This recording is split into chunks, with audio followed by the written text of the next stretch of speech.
Breaking news గద్వాలలో Tejeshwar హత్య కేసులో సంచలనాలు బయటకొస్తున్నాయి. తేజేశ్వర్ ను చంపి మృతదేహాన్ని మాయం చేసేందుకు ఐశ్వర్య తిరుమలరావు స్కెచ్ వేశారు. తేజేశ్వర్ మృతదేహాన్ని కర్నూలు శివార్లలోని ఓ రియల్ ఎస్టేట్ వెంచర్లో పూడ్చాలని ప్రయత్నించారు. అయితే తేజేశ్వర్ హత్యకు నగేష్, పరశురాం, రాజు అనే ముగ్గురికి తిరుమలరావు 2 లక్షల రూపాయలు సుపారీ ఇచ్చారు. పని పూర్తయ్యాక లద్దాఖ్ పారిపోవాలని తిరుమలరావు, ఐశ్వర్య ప్లాన్ చేసుకున్నారు. అక్కడే సహజీవనం చేయాలనుకున్నారు. లద్దాఖ్లో సెటిల్ అవ్వడానికి బ్యాంకు నుంచి తిరుమలరావు దాదాపు 20 లక్షల లోన్ కూడా తీసుకున్నాడు. తేజస్విని చంపేశాక మృతదేహాన్ని కారులో కర్నూలు తీసుకెళ్లి తిరుమలరావుకు చూపించింది supari gang. Tejeshwar dead body చూసాకే ఆ గ్యాంగ్కు తిరుమలరావు డబ్బులిచ్చాడు.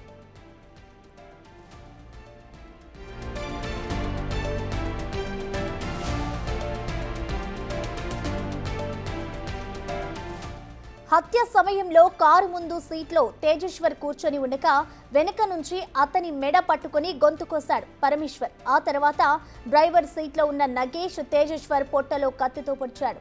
ప్రాణం పోయే ముందు తన పొట్టలో దిగిన కత్తిని తీసి నగేష్ పై తేజేశ్వర్ దాడి చేయడంతో నగేష్ చేతికి గాయమైంది. ఇటు తీవ్ర గాయాలతో రక్తం ఓడుతున్న తేజేశ్వర్ ను ముందు సీట్లో నుంచి వెనుక సీట్లోకి మార్చారు నిందితులు. తేజేశ్వర్ అదృశ్యం తర్వాత పోలీసుల విచారణ వేగంగా జరగడంతో డెడ్ బాడీని రియల్ ఎస్టేట్ వెంచర్లో పూడ్చకుండా పానీయం దగ్గర పొదల్లో పడేసి వెళ్లిపోయారు.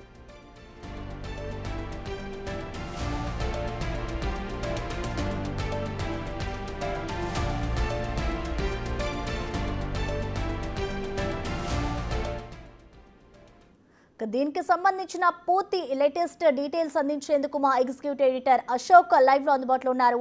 అశోక్, మనం చూస్తున్నాం ఇటు గద్వాలలో ఏదైతే తేజేశ్వర్ కి సంబంధించిన హత్య జరిగిందో, హత్యకు సంబంధించి రోజుకి ఒక్కొక్క విషయాలు అనేది బయటకు వస్తూ ఉన్నాయి. సో లేటెస్ట్ గా దీనికి సంబంధించి అసలు పోలీసులు ఏం చెప్తున్నారు? ఇవాళ సాయంత్రం కానీ రేపు ఉదయం కానీ ఈ హత్య కేసు మిస్టరీ వీడిపోయే అవకాశం ఉంటుంది. నిందితుల్ని మీడియా ముందు హాజరుపరిచే అవకాశం ఉంటుంది. చాలా సెన్సిటివ్ ఇష్యూ కావటం, ఒక సెన్సేషన్ కావటం, అంటే మేఘాలయ హనీమూన్ మర్డర్ తర్వాత ఆ స్థాయిలో సెన్సేషన్ అయిన నేపథ్యంలో పోలీసులు కూడా చాలా జాగ్రత్తగా డీల్ చేస్తూ ఉన్నారు. పర్టికులర్గా గద్వాల పోలీసులు, గద్వాల ఎస్పీ శ్రీనివాస్ గారి ఆధ్వర్యంలో ఇన్వెస్టిగేషన్ చాలా చాలా సీరియస్గా సాగుతుంది. ఒక సెన్సేషన్ని బ్రేక్ చేయబోతున్నారు పోలీసులు. బహుశా సాయంత్రం లోపే ప్రెస్ మీట్ పెట్టే అవకాశం ఉంది. ప్రస్తుతం తిరుమల కోసం గాలిస్తూ ఉన్నారు. తిరుమల లొకేషన్ కూడా దొరికింది. సో మరి కాసేపట్లో అతను హైదరాబాద్లో పిక్ చేసే అవకాశం ఉంటుంది. అయితే పోలీసుల ఇంట్రాగేషన్లో, ఇన్వెస్టిగేషన్లో తెలిసిన కొన్ని అంశాలు చూస్తే నిజంగా మైండ్ బ్లాంక్ అయిపోతుంది. అంటే ఒక మనిషి ఎందుకు చంపాలనుకుంటారు, ఎందుకు చంపుతారు, చంపిన తర్వాత ఎలా తప్పించుకుంటారు అనేది అసలు ఊహిస్తేనే భయంకరంగా ఉంది. ఈ కేసులో ఎందుకు అన్యం పుణ్యం తెలియని తేజేశ్వర్ని పెళ్లి చేసుకుంది, ఆ తర్వాత ప్రియుడితో కలిసి అతను చంపాలనుకుంది, దీని వెనక జరిగింది ఏంటి అనేది తెలిస్తే నిజంగా మొత్తం ఆశ్చర్యపోతాం అనమాట. ఈ కేసులో అసలు జరిగింది ఏంటి అంటే, కర్నూలు బ్యాంకులో పనిచేసి, అంటే క్యాన్ఫిన్, అంటే కెనరా బ్యాంకుకి సంబంధించిన సిస్టర్ కంపెనీ క్యాన్ఫిన్లో మేనేజర్గా పనిచేసే ఈ తేజేశ్వర్ దగ్గర స్వీపర్గా ఇప్పుడు ఎవరైతే నిందితురాలు ఐశ్వర్య వాళ్ళ తల్లి పనిచేస్తుంది.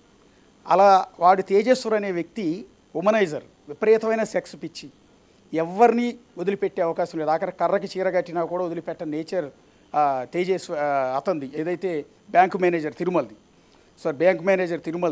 సో అతని దగ్గర స్వీపర్గా పనిచేస్తున్న తల్లి, ఈ ఐశ్వర్య తల్లిని మొదట వల్లో వేసుకున్నాడో బొట్టలో వేసుకున్నాడో, మొత్తం మీద వాళ్ళిద్దరి మధ్య అక్రమ సంబంధం కంటిన్యూ అవుతుంది.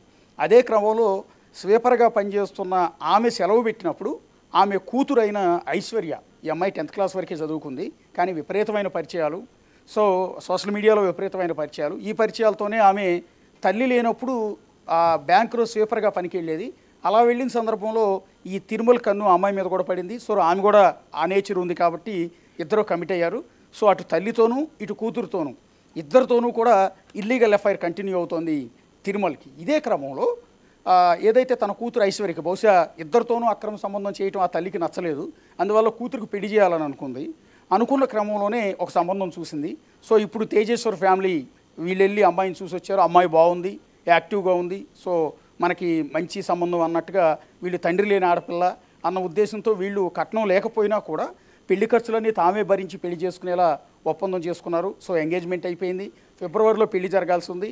సో ఆ పెళ్లి కరెక్ట్గా 13వ తేదీ పెళ్ళి అనగా 3 రోజుల ముందు ఈ అమ్మాయి ఈ బ్యాంక్ మేనేజర్ తిరుమలతో పారిపోయింది. పారిపోయి ఒక 5 రోజుల తర్వాత మళ్ళీ రిటర్న్ వచ్చింది. రిటర్న్ వచ్చిన తర్వాత మళ్ళీ ఇతన్ని ట్రాప్ చేసి తేజేశ్వరిని నువ్వు లేకపోతే నేను బతకలేను, నేను నిన్ను మోసం చేశాను, నేను వాడి మాటలు నమ్మి ఎక్కడికో వెళ్ళాను, ఇలా చేశాను అలా చేశాను, నువ్వే నా ప్రాణం అని రకరకాలుగా అతన్ని వేధించి ట్రాప్లోకి లాగి చివరికి పెళ్లికి ఒప్పించింది. అయితే ఈ ఒకసారి లేచి వెళ్ళిపోయిన అమ్మాయిని మళ్ళీ అట్లా పెళ్లి చేసుకుంటామని ఫ్యామిలీ మెంబర్స్ యాక్సెప్ట్ చేయకపోయినా కూడా ఇతను సింగిల్గానే అరేంజ్మెంట్స్ అన్నీ కూడా చేసుకుని పాపం తేజేశ్వర ఆమెను పెళ్లి చేసుకున్నాడు ఇక్కడే బీచ్పల్లి టెంపుల్లో. ఇదంతా అందరికీ తెలిసిందే. తర్వాత ఇక్కడ అసలు విషయం బయటకు వచ్చింది. ఏదైతే సెక్స్ పిచ్ ఉన్న ఈ తిరుమల్ ఈ అమ్మాయిని వదులుకోలేకపోయాడు. నువ్వు ఎట్టి పరిస్థితుల్లో నాకు కావాలన్నాడు. ఎందుకంటే ఈమె ఆల్రెడీ ఒకసారి అతనితో లేచి వెళ్ళిపోయింది. ఆ లేచి వెళ్ళిపోయిన సందర్భంలో మొదటి ప్లాన్ ఏంటంటే, నువ్వు నన్ను ఎట్లా పెళ్లి చేసుకుంటావు నేను ప్రశ్నిస్తే నా భార్యను చంపేస్తాను, ఆమెతో నా సెక్స్ లైఫ్ సరిగా లేదు, సో నేను అనుకున్నట్టుగా ఆమె కోఆపరేట్ చేయట్లేదు, కాబట్టి ఆమెతో నాకు పిల్లలు కూడా లేరు, కాబట్టి ఆమెను ఎలిమినేట్ చేసేస్తానంటే ఆమెను చంపేద్దాం, నా భార్యను చంపేద్దాం. మొదట వాస్తవానికి అసలు తేజస్సుని హత్య చేయాలన్న ప్లాన్ కాదు, తన భార్య బ్యాంకు మేనేజర్ తిరుమల భార్యను చంపేయాలి అని. ఎందుకంటే ఆమెతో ఇతనికి సెక్స్ లైఫ్ సరిగా లేదు అని. సో ఈమెకు అలవాటు పడ్డ ఈ తల్లి కూతుళ్ళు ఇద్దరికి అలవాటు పడ్డ తిరుమల తన భార్యనే చంపేయాలనుకున్నాడు. చంపేయాలనుకుని సుపారీ గ్యాంగ్కి కాంట్రాక్ట్ ఇచ్చాడు చంపేయాలని. ఆమెను చంపేయడానికి స్కెచ్ అంతా నడుస్తున్న తరుణంలోనే ఈ అమ్మాయి పెళ్లికి ముందు ఇతనితో లేచి వచ్చేసిన సందర్భంలో వీళ్ళిద్దరి మధ్య గొడవ అయింది. సో ముందు నీ భార్యను చంపిన తర్వాత ఆ తర్వాత నన్ను పెళ్లి చేసుకోమని ఈమె డిమాండ్ పెట్టింది. ఆ తర్వాత అనుకున్న ప్రకారం భార్యని చంపలేకపోయారు కొన్ని కారణాల వల్ల. ఈ నేపథ్యంలో మళ్ళీ ఈమె తిరిగి రావటం, ఆ తర్వాత తేజేశ్వరిని ఒప్పించి తేజేశ్వరితో పెళ్లి చేసుకోవటం, ఈమె అత్తవారింటికి రావటం, ఇవన్నీ జరిగినాయి. ఇలా జరిగిన సందర్భంలోనే తిరుమల్ ఈమెతో ఎఫ్ఐఆర్ కంటిన్యూ చేస్తూనే ఉన్నాడు. పెళ్ళి అయిన తర్వాత కూడా కంటిన్యూ చేస్తూనే ఉన్నాడు. అలా కంటిన్యూ చేస్తున్న తరుణంలోనే సో మళ్ళీ ఈసారి ఈ ఐశ్వర్య పెట్టిన ప్రపోజల్ ఏంటంటే, మనకు అడ్డుగా ఉన్న నీ భార్యని ఎట్లాగూ చంపలేకపోయావు, సో ఇప్పుడు నేను పెళ్లి చేసుకున్న తేజేశ్వరిని చంపి డెడ్ బాడీ మాయం చేస్తే ఆ తర్వాత మన ఇద్దరం కలిసి హ్యాపీగా ఎంజాయ్ చేయొచ్చు అని చెప్పింది. దీంతోనే తేజేశ్వరిని చంపేయడానికి ఇక ప్లాన్ మార్చి, భార్యను చంపాలన్న ప్లాన్ మార్చి తేజేశ్వరిని ఎలిమినేట్ చేయడానికి సుపారీ టీంకి, అదే భార్యను చంపడానికి ఎవరికైతే సుపారీ ఇచ్చాడో అదే టీంని మళ్ళీ ఇటువైపు మళ్ళీ ఇచ్చాడు. భార్యను కాదు చంపాల్సింది, ఆమె భర్తని తేజేశ్వరిని చంపేయాలి అని. అన్న ప్రకారం నగేష్, పరశురాం, రాజు అనే ముగ్గురు కిల్లర్స్కి సుపారీ ఇచ్చాడు. 2 లక్షలకు బేరం కుదిరింది. సో అనుకున్న ప్రకారం తేజేశ్వర్ సర్వేయర్ కాబట్టి, ప్రైవేట్ సర్వేయర్ కాబట్టి ఇక్కడే బీచ్పల్లి దగ్గరే ఒక 10 ఎకరాల ల్యాండ్ కొన్నాం, దాని కొలతలు కొలవాలి అని అతన్ని వచ్చి ఆ వైట్ కలర్ స్విఫ్ట్ డిజైర్లో ఈ పరశురామ్ అండ్ నగేష్ అండ్ రాజు ముగ్గురు కలిసి ఇంటి దగ్గర నుంచి ఎక్కించుకుని వెళ్ళారు. రెగ్యులర్గా అతను డ్యూటీ అదే కాబట్టి ఈ కొలతలు కొలవటం ఇదే కాబట్టి రెగ్యులర్గా బిజినెస్సే అనుకున్నాడు అతను. పాపం నిజంగానే కొన్నారు, కొలతల కోసమే పిలిచారని ఆ కారు ఎక్కాడు. ఎక్కిన తర్వాత ఇక్కడ నుంచి వాళ్ళ ఇంటి దగ్గర నుంచి కారు ఎక్కించుకుని మెయిన్ రోడ్ మీదకి వెళ్ళిన వెంటనే, అంటే ఇతను తేజేశ్వరిని ప్లాన్లో భాగంగా డిజైర్ కారు ముందు సీట్లో కూర్చోబెట్టారు. డ్రైవింగ్ సీట్లో నగేష్ ఉంటాడు, వెనక సీట్లో పరశురామ్ అండ్ రాజు ఉంటారు. సో కారు మూవ్ అవుతున్న సందర్భంలో మాట్లాడుకుంటూ ఉంటున్న సందర్భంలోనే వెనక సీట్లో ఉన్న పరశురామ్ కత్తితో ముందు సీట్లో కూర్చున్న తేజేశ్వర్ మెడ గొంతు కోసాడు. అలా గొంతు కోస్తున్న తరుణంలోనే ముందస్తు ప్లాన్లో భాగంగా అతనే వెనక నుంచి గొంతు కోయాలి, డ్రైవింగ్ సీట్లో ఉన్న నగేష్ కత్తితో పొట్టలో పొడవాలి. సో ఎట్ ఏ టైం జరిగినాయి రెండు. ఒకటి గొంతు కోయటం, వెనక సీట్లో ఉన్న వ్యక్తి ఇతను గట్టిగా తలపట్టుకుని గొంతు కోసాడు. ఎట్ ఏ టైం అదే టైంలో డ్రైవింగ్ సీట్లో ఉన్న నగేష్ కత్తితో పొట్టలో పొడిచాడు. రెండు ఎట్ ఏ టైం జరిగేటప్పటికి అతనికి అర్థం కాలేదు, అసలు ఎందుకు ఇలా చేస్తున్నారో అతనికి అర్థం కాలేదు. కానీ యువకుడు కాబట్టి తేజేశ్వర్ కూడా దృఢంగానే ఉన్నాడు. అతను కూడా ఎదురు తిరిగే ప్రయత్నం చేశాడు, తన ప్రాణాలను కాపాడుకునే ప్రయత్నం చేశాడు. అలా కాపాడుకునే ప్రయత్నంలో తన పొట్టలో దిగిన కత్తిని బయటికి తీసి దానితో డ్రైవింగ్ సీట్లో ఉన్న నగేష్ పైన, వెనక సీట్లో ఉన్న పరశురామ్ పైన, ఆ పక్కన ఉన్న రాజు పైన అటాక్ చేసే ప్రయత్నం చేశాడు. అక్కడ పెనుగులాట జరిగింది, కారు రన్నింగ్లోనే ఉంది. అలా అటాక్ చేసి ఏదైతే తన పొట్టలో దిగిన కత్తితో అటాక్ చేశాడో ఆ అటాక్లో డ్రైవింగ్ సీట్లో ఉన్న నగేష్కి తీవ్ర గాయమైంది చేతి మీద. అతను కూడా పొడిచే ప్రయత్నం చేయడంతో చేతి మీద గాయం కావడం, దాదాపు 6 కుట్లు కూడా పడ్డాయి. సో ఇటు నగేష్కి తీవ్రంగా రక్తస్రావం అవుతుంది, ఇటు పక్క తేజేశ్వర్కి మెడ మీద నుంచి కోసిన గాయం, పొట్టలో పొడిచిన కత్తితో తీవ్రమైన రక్తస్రావం అవుతుంది. అదే సమయంలో పెనుగులాట సాగుతోంది. వెనక వైపు నుంచి రాజు, పరమేశ్వర్ అతను ఊపిరాడకుండా చేసేశారు. కొద్దిసేపటికి విలవిల్లాడుతూ రక్తం ఓడుతూ తేజేశ్వర్ ప్రాణాలు కోల్పోయాడు. ఈ ముగ్గురు బలం ముందు అతని బలం సరిపోలేదు. సో ఆల్రెడీ గొంతు కోసేసి ఉండటం నేపథ్యంలో ప్రాణం ఎక్కువసేపు ఉండలేదు. సో అతను చనిపోయిన వెంటనే ముందు సీట్లో ఉన్న తేజేశ్వర్ని ఆ రక్తంతోనే వెనక సీట్లోకి మార్చి ముందు సీట్లో పరశురామ్ డ్రైవింగ్ సీట్లోకి వెళ్ళాడు. ఎందుకంటే ఇంజూరీ అయింది నగేష్కి. సో చేయి కట్ అయిపోయిన నేపథ్యంలో అతను డ్రైవింగ్ చేయలేక అతను పక్క సీట్లోకి వస్తే డ్రైవింగ్ సీట్లో పరశురామ్ కూర్చున్నాడు. వెనకాల డెడ్ బాడీని అలాగే కూర్చోబెట్టి అప్పటికే ప్రాణం పోయింది. ఆ ప్రాణం పోయిన తేజేశ్వర్ బాడీని వెనక సీట్లో కూర్చోబెట్టి డెడ్ బాడీ పక్కన రాజు కూర్చున్నాడు. ఇలా డ్రైవ్ చేసుకుంటూ ఇక్కడ నుంచి మొదలుపెట్టి తెలంగాణ బార్డర్ దాటి టోల్ గేట్స్ అన్నీ కూడా దాటి కర్నూలు ఎంటర్ అయ్యారు. కర్నూలు ఎంటర్ అయిన తర్వాత ఎవరైతే వీళ్ళకి సుపారీ ఇచ్చిన బ్యాంకు మేనేజర్ తిరుమల ఉన్నాడో తిరుమలకి ఫోన్ చేశారు. తిరుమల బ్యాంకులోంచి బయటకు వచ్చి కర్నూలు శివారులో హైవే మీద కారు ఆపి అతను వచ్చి కారు లోపల ఉన్న తిరుమల డెడ్ బాడీని చూసిన తర్వాతే 2 లక్షల రూపాయల అమౌంట్ అనేది ఆన్లైన్లో ట్రాన్స్ఫర్ చేశాడు. అప్పటి వరకు డబ్బులు ఇవ్వాల. వీళ్ళు వీడియో కాల్ చేస్తామన్నా కూడా ఒప్పుకోవాలా, ఫొటోస్ పంపిస్తామన్నా కూడా ఒప్పుకోవాలా. నేను డెడ్ బాడీని చూడాల్సిందే, చూసిన తర్వాతే డబ్బులు ఇస్తా అన్నాడు. అన్న ఒప్పందం ప్రకారం వచ్చి అతను డెడ్ బాడీని చూసి యథావిధిగా బ్యాంక్కి వెళ్ళిపోతూ ఇతనికి 2 లక్షలు నగేష్ అకౌంట్లోకి ట్రాన్స్ఫర్ చేశాడు. మరి డెడ్ బాడీని మాయం చేయటం ఏంటి అంటే అనుకున్న స్కెచ్ ప్రకారం ఈ బ్యాంక్ మేనేజర్ తిరుమలకి ఒక రియల్ ఎస్టేట్ బిజినెస్ కూడా ఉంది. ఇతను కేవలం బ్యాంకులో మేనేజర్ మాత్రమే కాదు, రియల్ ఎస్టేట్ బిజినెస్ చేస్తాడు, దౌర్జన్యాలు చేస్తాడు, సెటిల్మెంట్లు చేస్తాడు, చాలా వ్యవహారం ఉంది. ఎందుకంటే ఈ ఫ్యామిలీ బ్యాక్గ్రౌండ్ కూడా చాలా దారుణంగా ఉంది. ఎందుకంటే వీళ్ళ తండ్రి హెడ్ కానిస్టేబుల్గా పనిచేశారు. ఆయన మీద కూడా అనేక కేసులు ఉన్నాయి. హెడ్ కానిస్టేబుల్గా పనిచేస్తున్న తిరుమల తండ్రి మీద కేసులు ఉన్నాయి. రౌడీ షీట్ కూడా ఉంది. సో రౌడీ షీట్ కూడా ఓపెన్ చేశారు ఆయన తండ్రి మీద. సో అలాంటి బ్యాక్గ్రౌండ్ ఉన్న తిరుమల రియల్ ఎస్టేట్ బిజినెస్ దందాలు చాలా చేస్తూ ఉంటాడు. బ్యాంకు మేనేజర్ అనేది చిన్న ఉద్యోగం మాత్రమే, అసలైన ఉద్యోగం బయట ఉంటుంది. ఇదే క్రమంలో కర్నూలు శివారులో అంటే పాండ్యంకి దగ్గరలో ఒక రియల్ ఎస్టేట్ వెంచర్ వేశాడు ఇతను. ఆ రియల్ ఎస్టేట్ వెంచర్లో తేజేశ్వర్ బాడీని తీసుకెళ్ళి అక్కడే మట్టిలో పూడ్చేయమని చెప్పాడు. అలా పూర్తి చేస్తే ఇది సొంత రియల్ ఎస్టేట్ వెంచర్ కాబట్టి ఎప్పటికీ కూడా బయటకు వచ్చే అవకాశం లేదు, ఎప్పటికీ హత్య జరిగిన విషయం కూడా తెలిసే అవకాశం లేదు.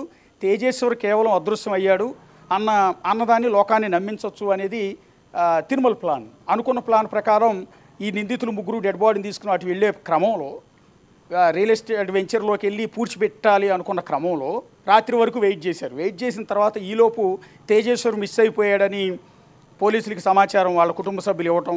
అదే క్రమంలో తేజేశ్వర్ సోదరుడు తేజవర్ధన్ అతను తన సొంత వదిన మీద అంటే ఈమె కొత్తగా పెళ్లి చేసుకున్న ఆమె మీద అనుమానం ఉంది, ఆమెని ఎంక్వైరీ చేయండి అని పోలీసులకి సమాచారం ఇవ్వటం.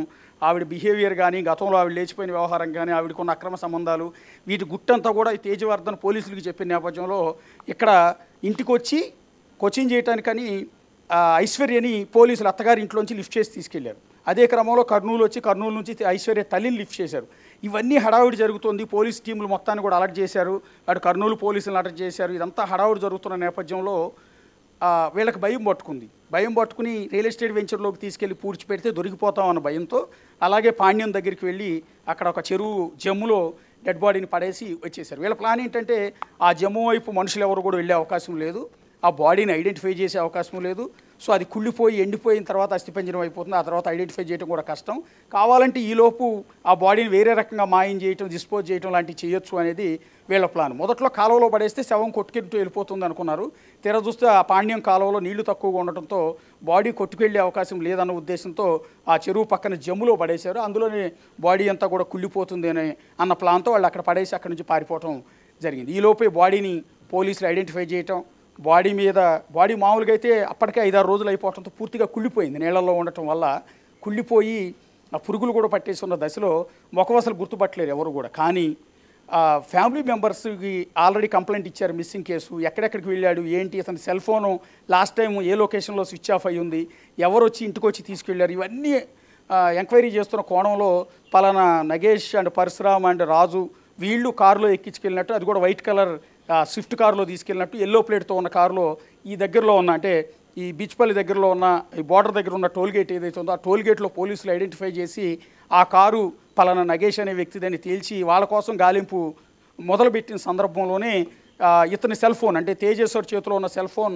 పలానా చోటకి వెళ్ళిన తర్వాత నిందితులు దాన్ని స్విచ్ ఆఫ్ చేశారు. అక్కడ వరకు వెళ్ళి లాస్ట్ సిగ్నల్ చూపించిన నేపథ్యంలో అది కర్నూలు వైపు తేజేశ్వర్ని తీసుకెళ్లారని ఐడెంటిఫై చేసి పోలీసులు వీళ్ళ కోసం గాలిస్తున్న సందర్భంలోనే ఈ బాడీ ఇక్కడ ఐడెంటిఫై అయింది. ఒక అన్నౌన్ డెడ్ బాడీ కింద అటు పాండ్యం పోలీసులు దాన్ని ఐడెంటిఫై చేసి ఇటు గద్వాల పోలీసులకి సమాచారం ఇవ్వడంతో వీళ్ళు కుటుంబ సభ్యుల్ని తీసుకెళ్ళి జస్ట్ అతను అయ్యి ఉంటాడేమోనని అనుమానం. తప్పుడు వరకు ఉన్నది ఏంటంటే తేజేశ్వర్ మిస్ అయ్యి ఉంటాడు, లేకపోతే ఎక్కడికి వెళ్ళి ఉంటాడు, లేకపోతే ఇంకోటి ఏదో ఉంటుందని అనుకున్నారు తప్ప ఇంత దారుణంగా కిరాతకంగా చంపేసి బాడీ పడేసి ఉంటారని కుటుంబ సభ్యులకు అనుమానం లేదు, తల్లికి తల్లిదండ్రులకు లేదు, పోలీసులకు లేదు. ఎందుకు అంటే పోలీసులు వచ్చి తేజేశ్వర్ సోదరుడు ఇచ్చిన అనుమానాలు రేకెత్తిచ్చిన అనుమానాల నేపథ్యంలో తేజేశ్వర్ భార్య ఐశ్వర్యని పోలీసులు తీసుకెళ్తున్న సందర్భంలో తేజేశ్వర్ తల్లి ఉన్నారు కదా, ఆవిడ అడ్డుకున్నారంట. నా కోడలు ఎందుకు తీసుకెళ్తున్నారు, నా కోడలు బంగారం, నా కోడలు మంచిది, నిన్నగా మొన్న పెళ్ళి అయింది, నా కూతురు కోడల మీద అనుమానం లేదు, ఆమెనేమి ఇబ్బంది పెట్టద్దు అని ఆమెతో పాటు పోలీస్ స్టేషన్కి వచ్చేసిందంట.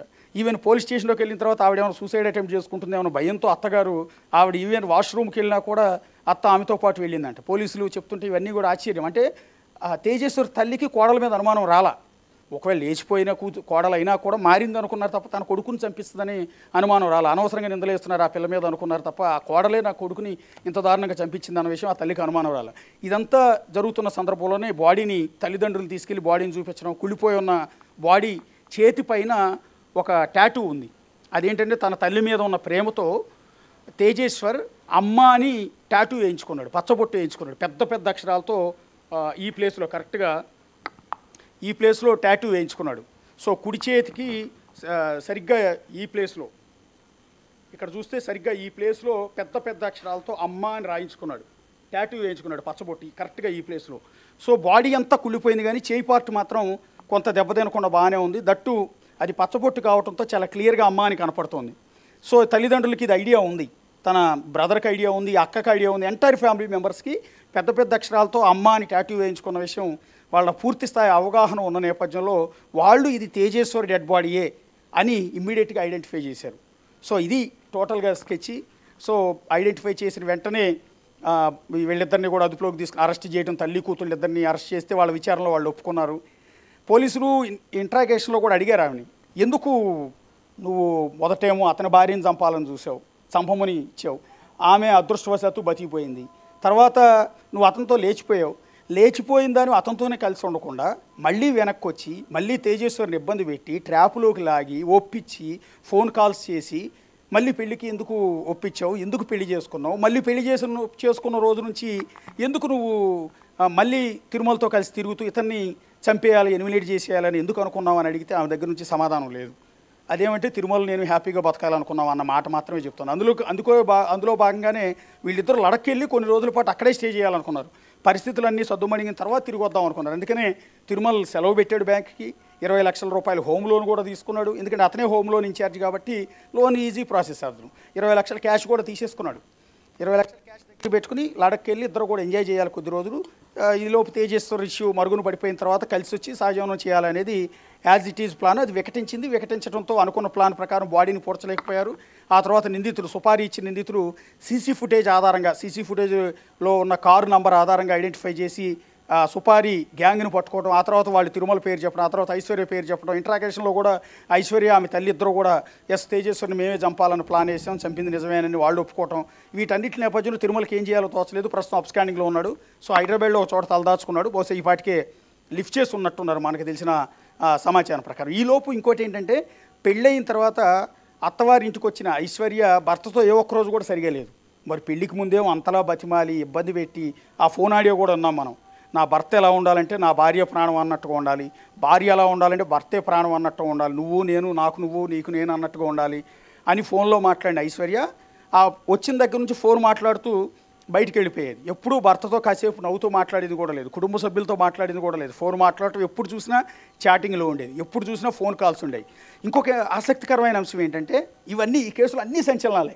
ఒకటి, బ్యాంకు మేనేజర్ తన భార్యను చంపాలనుకోవటం, అది మిస్ అయిన తర్వాత ఇతన్ని చంపాలనుకోవటం, ఈమె మొదట పెళ్లికి ఒప్పుకుని ఆ తర్వాత పెళ్లి క్యాన్సిల్ చేసి తిరుమలతో లేచి వెళ్ళిపోవటం, తర్వాత మళ్ళీ తిరుమలతో గొడవపడి మళ్ళీ వెనక్కి వచ్చి తేజేశ్వరి పెళ్లి చేసుకోవటం. ఆ బ్యాంకు మేనేజర్ ఆడొక దిక్కుమాలిన వెధవ, ఆడొక ఉమనైజరు, తల్లి కూతురు ఇద్దరితో కూడా at a time FIR continue చేస్తున్నాడంటే ఎంత నీచమైన వ్యక్తో, ఎంత ఉమనైజరు, ఎంత సెక్స్ పిచ్ ఉన్నాడో కూడా మీరు అర్థం చేసుకోవచ్చు. సరే, తన కూతురు వాడితో ఎఫ్ఐఆర్ పెట్టుకుందని తెలిసిన తల్లి కూడా దాన్ని కంటిన్యూ చేయటం అనేది ఇంకా విచిత్రం. సరే, వీళ్ళు ఎఫ్ఐఆర్ కంటిన్యూ అవుతూనే ఇంకొకటి గొంతు కోయటం, ఇంకొకటికి ఇచ్చి కూతుర్ని ఇచ్చి పెళ్లి చేయటం, పెళ్లి చేసి వాణ్ణి చంపాలనుకోవటం, ఇవన్నీ కూడా మిస్టరీలే. ఇదే జరుగుతున్న క్రమంలో ఐశ్వర్యకి కేవలం తిరుమలతో మాత్రమే అక్రమ సంబంధం కాదు, ఈవిడికి కర్నూలులో 6గురితో అక్రమ సంబంధం. ఇది ఆశ్చర్యం, ఇది చాలా ఆశ్చర్యం. ఇది కేవలం తిరుమల అనేవాడితో అక్రమ సంబంధం కారణంగా తన భర్తని చంపిందని మనం ఇప్పటివరకు అనుకుంటున్నాం. పోలీసుల విచారణలో తేలింది ఏంటంటే ఇప్పటి వరకు 6గురితో ఆవిడికి ఇల్లీగల్ ఎఫ్ఐఆర్ ఉంది. ఆమె మొబైల్ వాట్సాప్ చాట్ చూసినా, ఆమె సోషల్ మీడియా ప్లాట్ఫామ్స్లో ఆమె మెసెంజర్లో ఆమె చాటింగ్ చూసినా, ఆమె కాంటాక్ట్స్, ఆమె మాట్లాడిన కాంటాక్ట్స్ దాదాపు ఈ మర్డర్ జరిగిన ఈలోపు 2200 కాల్స్ మాట్లాడింది. అది కేవలం తిరుమలతో మాత్రమే కాదు, ఈమెకి ఎఫ్ఐఆర్ ఉన్న మిగిలిన వాళ్ళందరితో కూడా మాట్లాడింది. సో ఇదొక సంచలనం. రెండోది ఏంటంటే తన భర్తను చంపడానికి పెళ్ళైన రోజు నుంచే, కాపురానికి వచ్చిన మొదటి రోజు నుంచి తిరుమలతో కలిసి స్కెచ్ చేస్తోంది. ఎందుకు అంటే అతను వాడే బైక్ ఏదైతే ఉందో, తేజేశ్వర్ వాడే బైక్ ఉంది కదా, ఆ బైక్కి GPS ట్రాకర్ కూడా బిగించింది. అది ఆశ్చర్యం. ఎందుకు అంటే ఆ ట్రాకరు తిరుమలకి తెలిసేటట్టు, తిరుమలతో పాటు సుపారీ గ్యాంగ్ నగేష్, పరశురామ్, రాజుకి తెలిసేటట్టుగా ఆ ట్రాకర్ని వాళ్ళకి లైన్ క్లియర్ చేసింది. సో తేజేశ్వర్ ఎక్కడికి వెళ్ళినా కూడా బైక్ మూమెంట్ బట్టి GPS ఆధారంగా వాళ్ళు తెలుసుకుంటూనే ఉన్నారు. అంటే చాలాసార్లు స్కెచ్ చేశారు, వర్కౌట్ కాలేదు. చివరికి ల్యాండ్ కొన్నాము, కొలతలు కొలవాలని తీసుకెళ్ళి గొంతు కోసారు. అంటే యాక్చువల్లీ ఇతని చావు అనేది పెళ్ళైన కొద్ది రోజులకే జరగాల్సింది. అలా డిలే అవుతూ చివరికి నెల రోజుల తర్వాత జరిగింది. GPS ట్రాకర్ పెట్టింది, రెగ్యులర్గా టచ్లో ఉంది, 2200 కాల్స్ మాట్లాడింది. అది కూడా ఒక్క తిరుమలతో కాదు. మరి ఈ విషయం తిరుమలకి తెలుసా లేదా అన్నది పోలీసులు క్లారిటీ రావట్లేదు. ఎందుకంటే ఇంతమందితో ఎఫ్ఐఆర్ ఉన్న అమ్మాయిని తన సొంతం అనుకుని ఆమె కోసం తన భార్యను చంపాలనుకున్నాడు, ఆమె కోసం ఇప్పుడు ఆమె భర్తని తేజేశ్వరిని చంపించాడు. కానీ ఈవిడ తానే కాకుండా తానే సర్వస్వం, తనకే సొంతం అనుకున్న ఐశ్వర్య ఇంకొక 6గురితో అక్రమ సంబంధం మెయింటైన్ చేస్తుందన్న విషయం తిరుమలకి తెలుసా లేదా అనేది పోలీసులకి ఇంకా క్లారిటీ రావట్లేదు. అతను అదుపులోకి తీసుకున్నాక ఈ విషయం బయటకు వచ్చే అవకాశం ఉంటుంది. టోటల్గా ఇక్కడ అదృష్టవంతురాలు ఎవరు అంటే తిరుమల భార్య. ఎందుకంటే ఆమెను మొదట చంపాలనుకున్నారు, అదృష్టవశాత్తు బయటపడింది, ఆమె బయటపడిపోయింది, స్కెచ్ విఫలమైంది. దురదృష్టవంతుడు ఎవరు అంటే తేజేశ్వర్. ఎందుకంటే ఒకవేళ తిరుమల తన భార్యను చంపేసి ఉన్నా కూడా ఐశ్వర్యని పెళ్లి చేసుకుని వెళ్ళిపోయేవాడు, వాళ్ళ ప్లాన్లో భాగంగా లడక్కి వెళ్ళిపోయేవాళ్ళు, ఆమె వాడిని మాయం చేసి ఉండేవాడు. కానీ అది వికటించడంతో ఇష్యూ డైవర్షన్ అయ్యి ఈమె తేజేశ్వరిని పెళ్లి చేసుకోవాల్సి వచ్చింది అనివార్యాల కారణాల వల్ల. అందువల్ల తేజేశ్వరిని తన భార్య ప్లేస్లో తేజేశ్వరిని హత్య చేయించాడు తిరుమల. సో ఇప్పుడు తిరుమల దొరికిన తర్వాత మరికొన్ని ఇంట్రెస్టింగ్ విషయాలు వెలుగులోకి వస్తాయి. అలాగే ఈ ఐశ్వర్యకి ఇంకొక 6గురితో అక్రమ సంబంధాలు ఉన్నాయని పోలీసు విచారణలో తెలియదు. ఆ 6గురిని కూడా కోచింగ్ చేస్తూ ఉన్నారు. ఈవిడితో ఎవరెవరైతే అక్రమ సంబంధాలు పెట్టుకున్నారో వాళ్ళందరినీ కూడా పోలీసులు కోచింగ్ చేసే అవకాశం ఉంటుంది. ఈ హత్యలో వాళ్ళ పాత్ర ఏమైనా ఉందా లేదా, ఇది కేవలం తేజేశ్వర్ మర్డర్ ఒక్కడితోనే జరిగిందా, ఇంకా ఇంతకుముందు ఎవరినన్నా ట్రాప్ చేసి తల్లి కూతుళ్ళు ఇదే విధంగా వేరే వాళ్ళని కూడా మర్డర్ చేశారా, ఎవరెవరి దగ్గర ఎంతంత వసూలు చేశారు, అన్ని కోణాల్లో కూడా ప్రస్తుతం దర్యాప్తు చేస్తూ ఉన్నారు. ఐశ్వర్య ఆమె కుటుంబ సభ్యులను అదుపులోకి తీసుకున్నారు. సో వాళ్ళ ద్వారా కొన్ని వివరాలు రాబట్టే ప్రయత్నం చేస్తున్నారు. ఐశ్వర్య కేవలం 10th క్లాస్ మాత్రమే చదివింది. 10th క్లాస్ కూడా ఫెయిల్డో పాసో కూడా తెలియదు వాళ్ళకి. కానీ సోషల్ మీడియా నాలెడ్జ్ విపరీతంగా ఉంది. సో ఇలాంటి ఇల్లీగల్ అఫైర్స్ మగవాళ్ళని ట్రాప్ చేయడంలో అద్భుతమైన నాలెడ్జ్ ఉంది. దానికి తోడు కాస్త కూస్త ఫిగర్ బాగున్న నేపథ్యంలో ఇక ఆమె అక్రమ అరాచకాలకు అడ్డుకట్ట వేయలేని పరిస్థితి ఉంటుంది. సోషల్ మీడియా ప్లాట్ఫామ్స్ని అడ్డం పెట్టుకుని మగవాళ్ళని ట్రాప్ చేయటం, తన వంపు సొంపులతో వాళ్ళందరినీ కూడా లొంగ తీసుకోవటం, వాళ్ళ జీవితాలు నాశనం చేయటం, వాళ్ళ దగ్గర డబ్బులు వసూలు చేయటం, ఇదే పనిగా ఉంది ఐశ్వర్యకి అనేది పోలీసుల విచారణలో తేలింది. బహుశా సాయంత్రానికల్లా దీనికి సంబంధించి ప్రెస్ మీట్ పెట్టే అవకాశం ఉంటుంది. తిరుమలని పిక్ చేసినట్టున్నారు, బయటకైతే అధికారికంగా చెప్పట్లేదు. కానీ ప్రస్తుతం ఇతని కిడ్నాప్ ఏదైతే కారులో తీసుకెళ్లారో ఆ స్విఫ్ట్ డిజైర్ కార్ని ప్రస్తుతం పోలీసులు స్వాధీనం చేసుకున్నారు. సో ఇక్కడే గద్వాల పోలీస్ స్టేషన్లో ఉంది. సో తిరుమలని పిక్ చేసి ఇక్కడికి తీసుకొచ్చిన వెంటనే ప్రెస్ మీట్ పెట్టే అవకాశం అయితే ఉంది. అశోక్, ఇప్పటికే చూసుకుంటే ఇటు అన్యాయంగా చనిపోయింది మాత్రం ఇక్కడ తేజేశ్వర్ కాబట్టి ఇటు తేజేశ్వర్ కుటుంబ సభ్యులు ఏమంటున్నారు, అసలు ప్రధానంగా ఇందులో నిందితులు ఇటు తిరుమలరావు అలాగే ఐశ్వర్య ఆమె తల్లి ముగ్గురు ఉన్నారు కాబట్టి ఇంకా వీరు ముగ్గురు కాకుండా ఇంకా ఈ హత్యకి సంబంధించి ఎవరెవరు బయటకు వచ్చారనుకోవచ్చు సుపారీ గ్యాంగ్కి సంబంధించి? సుపారీ అయితే కేవలం ఈ ముగ్గురే. ఓన్లీ నగేష్ అనేవాడు లీడ్ చేస్తాడు, పరశురామ్, రాజు. ఈ ముగ్గురు వీళ్ళ గతంలో నేర చరిత్ర ఏమైనా ఉందా, వీళ్ళు ఇంతకుముందు సుపారీ తీసుకుని ఇంకెవరైనా మర్డర్ చేశారా, వీళ్ళకి తిరుమలకి సంబంధం ఏంటి అనే వివరాలు కూడా ప్రస్తుతం సేకరిస్తూ ఉన్నారు. సో ప్రస్తుతానికి హత్య కేసులో సుపారీ గ్యాంగ్ ముగ్గురు మాత్రం, ఇంకా వేరే వాళ్ళకి ఎవరికి కూడా కనెక్షన్ లేదు. కానీ పోలీసులు ఆరా తీసేది ఏంటి అంటే కేవలం ఇలా హత్య చేయటం, మగవాళ్ళని ట్రాప్ చేసి వాళ్ళలో వేసుకుని హత్య చేయించడం, వాళ్ళ దగ్గర డబ్బులు వసూలు చేయటం, ఇదంతా కేవలం తేజేశ్వర్తో ఆగిందా లేకపోతే ఇంకా ఇంతకుముందు ఎవరెవరినైనా చేశారా అనేది చూడాల్సి ఉంటుంది. రెండోది, ఈవిడికి 6గురితో అక్రమ సంబంధం ఉందనేది ఇప్పుడు వరకు అధికారికంగా తెలిసింది. అన్అఫీషియల్గా ఇంకెంతమందితో ఎఫ్ఐఆర్ పెట్టుకుందో తెలియదు. ఎందుకంటే ఈ అమ్మాయి కాస్త ముక్కు ముఖం బాగుండేటప్పటికీ సోషల్ మీడియాలో తన ఫోటోలు పెట్టి, ఇన్స్టాలో రీల్స్ పెట్టి, మగవాళ్ళని రెచ్చగొట్టి వాళ్ళకి మెసేజ్లు పెట్టి లొంగ తీసుకోవటం ఈవిడికి అలవాటు. సో ఈ నేపథ్యంలో ఇంకొక 6గురితో ఎఫ్ఐఆర్ ఉన్నట్టుగా ప్రస్తుతం పోలీసుల విచారణలో తేలిన నేపథ్యంలో ఆ 6గురిని ఎంక్వైరీ చేస్తున్నారు. పోనీ 6గురు బతుకున్నారా లేకపోతే వాళ్ళని కూడా లేపేసిందా అనే కోణంలో కూడా కొంత డౌట్ ఉంది. లేదా ఈ హత్యలో వాళ్ళ పాత్ర ఏమైనా ఉందా అనే కోణంలో కూడా ప్రస్తుతం అయితే పోలీసులు దర్యాప్తు చేస్తున్నారు. ఇంకా పూర్తిగా ఇన్వెస్టిగేషన్ కంప్లీట్ చేసి ప్రెస్ మీట్ పెట్టినప్పుడు పూర్తి వివరాలు వెల్లడించే అవకాశం ఉంటుంది. Right, thank you Ashok.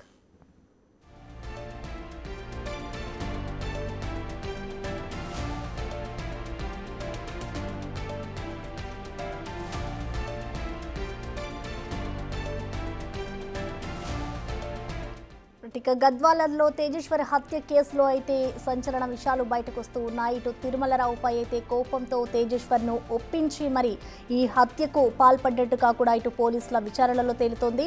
అయితే దీనికి సంబంధించి ఇటు ఐశ్వర్యకి తిరుమలరావుతోనే కాకుండా మరో 5గురితో కూడా అక్రమంగా సంబంధం ఉన్నట్లుగా కూడా ఇటు పోలీసులు అయితే వెల్లడిస్తూ ఉన్నారు. ఇటు తేజేశ్వర్ను చంపి మృతదేహాన్ని మాయం చేసేందుకు కూడా ఐశ్వర్య అలాగే తిరుమలరావు ఇద్దరు కూడా స్కెచ్ వేశారు. ఇటు తేజేశ్వర్ మృతదేహాన్ని మొదటిగా కర్నూలు శివార్లలోని ఓ రియల్ ఎస్టేట్ వెంచర్లో పూడ్చాలంటూ కూడా ప్రయత్నించారు. కానీ తేజేశ్వర్ హత్యకు ఇటు నగేష్ అలాగే పరశురాం రాజు అనే ముగ్గురికి కూడా ఇటు తిరుమలరావు దాదాపు 2 లక్షల రూపాయలు సుపారీ ఇచ్చాడు. ఇటు పని పూర్తయ్యాక లదాఖ్ పారిపోవాలి అంటూ కూడా ఇటు ఇద్దరు ప్లాన్ చేసుకున్నారు. ఇటు ఆ ప్లాన్ బెడిసె కొట్టడంతో వెంటనే వీళ్ళు తిరిగి వచ్చేసారు. ఇటు అక్కడే సహజీవనం చేయాలి అంటూ కూడా అనుకున్నారు. కానీ లదాఖ్లో సెటిల్ అవ్వడానికి ఇటు బ్యాంక్ నుంచి తిరుమలరావు దాదాపు 20 లక్షల లోన్ కూడా తీసుకున్నాడు. ఇటు తేజేశ్వర్ని చంపేశాక మృతదేహాన్ని కారులో తీసుకెళ్లి కర్నూలు తీసుకెళ్లారు. ఆ తర్వాత తిరుమలరావుకి చూపించింది సుపారీ గ్యాంగ్. ఇటు తేజేశ్వర్ డెడ్ బాడీ చూసాకే